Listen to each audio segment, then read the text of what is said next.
जय श्री कृष्ण। अध्याय 2 श्लोक 46। आगे का वर्णन। अनुवाद। एक छोटे से कूप का सारा कार्य एक विशाल जलाशय से तुरंत पूरा हो जाता है। इसी प्रकार वेदों के आंतरिक तात्पर्य जानने वाले को उनके सारे प्रयोजन सिद्ध हो जाते हैं।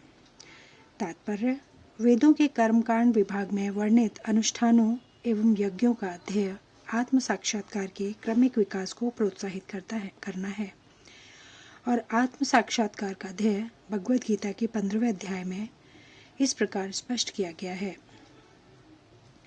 वेद अध्ययन का ध्येय जगत के आदि कारण भगवान कृष्ण को जानना है। अतः आत्म साक्षात्कार का अर्थ है कृष्ण को तथा उनके साथ अपने शाश्वत संबंध को समझना।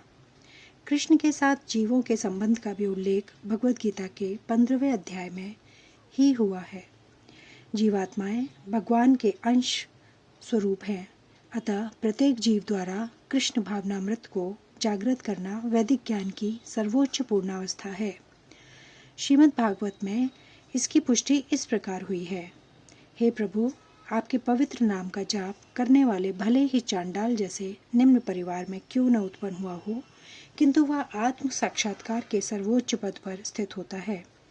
ऐसा व्यक्ति अवश्य ही वैदिक अनुष्ठानों के अनुसार सारी तपस्याएं संपन्न किए होता है और अनेकानेक बार तीर्थ स्थानों में स्नान करके वेदों का अध्ययन किए होता है। ऐसा व्यक्ति आर्य कुल में सर्वश्रेष्ठ माना जाता है।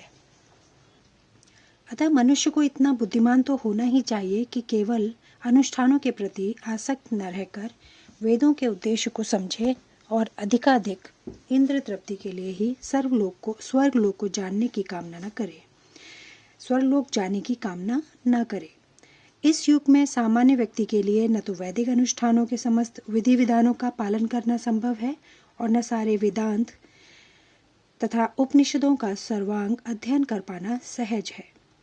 वेदों के उद्देश्य को संपन्न करने के लिए प्रचुर समय, शक्ति, ज्ञान तथा साधन की आवश्यकता होती है। इस युग में ऐसा कर पाना संभव नहीं है, किंतु वैदिक संस्कृति का परम लक्ष्य भगवन नाम कीर्तन द्वारा प्राप्त हो जाता है, जिसकी संस्तुति पतितात्माओं के उद्धारक भगवान चैतन्य द्वारा हुई है। जब चैतन्य से महान वैदिक पंडित प्रकाशानंद सरस्वती ने पूछा कि आप वेदांत दर्शन का अध्ययन न करके एक भावुक की भांति पवित्र नाम का कीर्तन क्यों करते हैं, तो उन्होंने उत्तर दिया है कि मेरे गुरु ने मुझे बड़ा मूर्ख समझकर भगवान कृष्ण के नाम का कीर्तन करने की आज्ञा दी। अतः उन्होंने ऐसा ही किया और वे पागल की भांति भावोन्मत्त हो गए। इस कलयुग में अधिकांश जनता मूर्ख है और वेदांत दर्शन समझ पाने के लिए पर्याप्त शिक्षित नहीं है।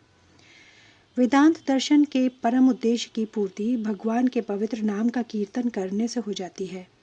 वेदांत वैदिक ज्ञान की पराकाष्ठा है और वेदांत दर्शन के प्रेरणता तथा ज्ञाता भगवान कृष्ण है।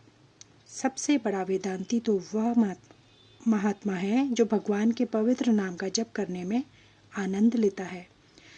संपूर्ण वैदिक रहस्यवाद का यही चरम उद्देश्य है।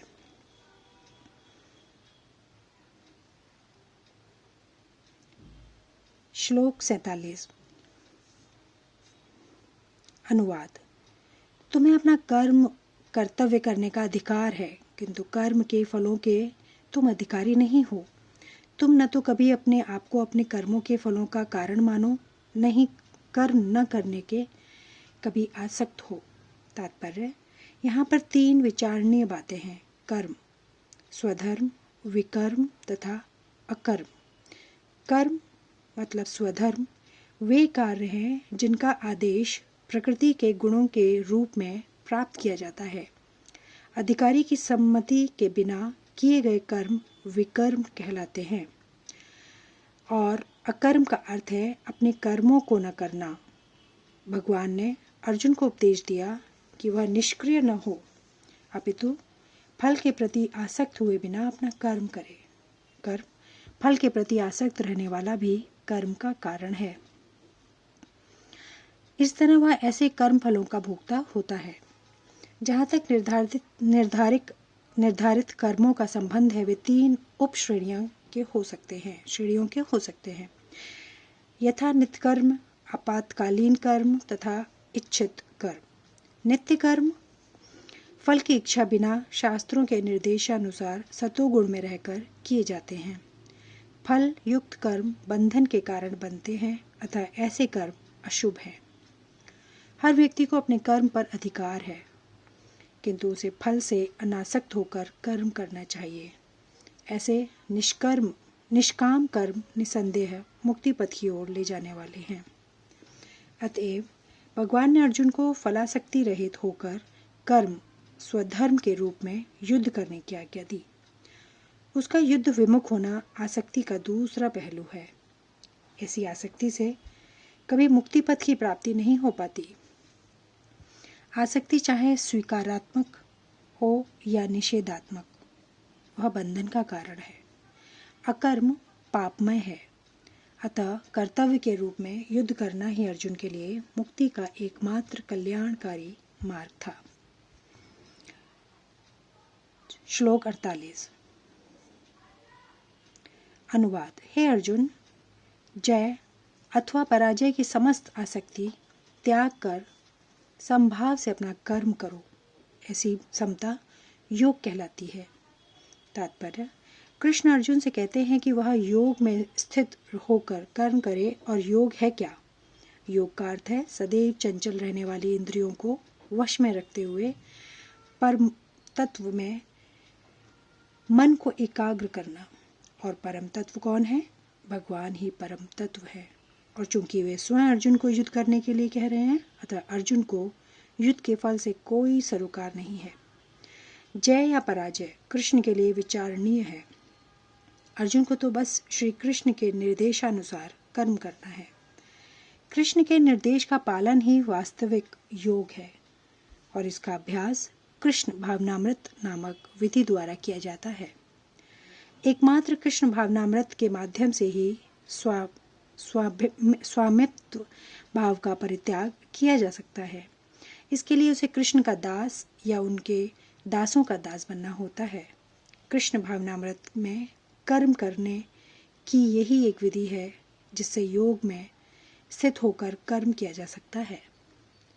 अर्जुन क्षत्रिय है, अतः वह वर्णाश्रम धर्म का अनुयायी है।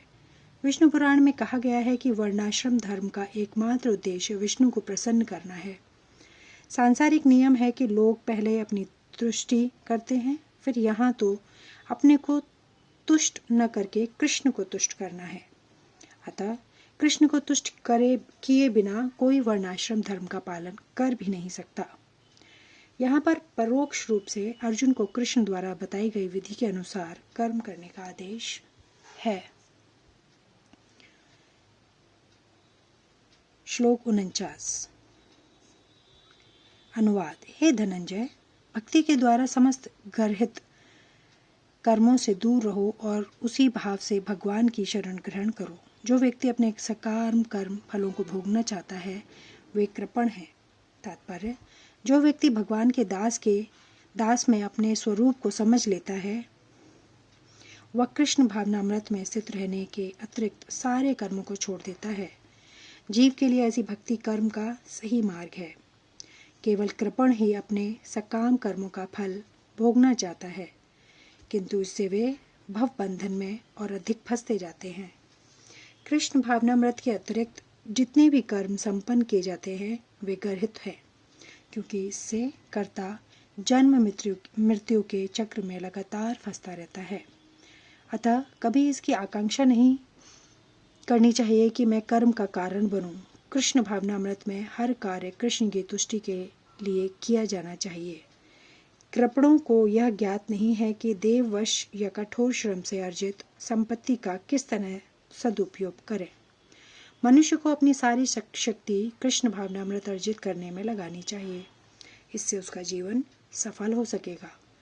कृपणों की भांति अभागे व्यक्ति अपनी मानवीय शक्ति को भगवान की सेवा में नहीं लगाते। श्लोक 50। अनुवाद। भक्ति में संलग्न मनुष्य इस जीवन में ही अच्छे तथा बुरे कार्यों से अपने को मुक्त कर लेता है। अतः योग के लिए प्रयत्न करो, क्योंकि सारा कार्य कौशल यही है। तात्पर्य: जीवात्मा अनादिकाल से अपने अच्छे तथा बुरे कर्मों के फलों को संचित करता रहता है। फलतः वह निरंतर अपने स्वरूप से अनभिज्ञ बना रहा है। इस अज्ञान को भगवद गीता के उपदेश से दूर किया जा सकता है। यह हमें पूर्ण रूप से भगवान श्री कृष्ण की शरण में जाने तथा जन्म जन्मांतर कर्म फल की श्रृंखला का शिकार बनने से मुक्त होने का उपदेश देती है। अतः अर्जुन को कृष्ण भावनामृत में कार्य करने के लिए कहा गया है, क्योंकि कर्म फल के शुद्ध होने की यही प्रक्रिया है। श्लोक 51 के आगे का वर्णन अगले वीडियो में। धन्यवाद। जय श्री कृष्ण।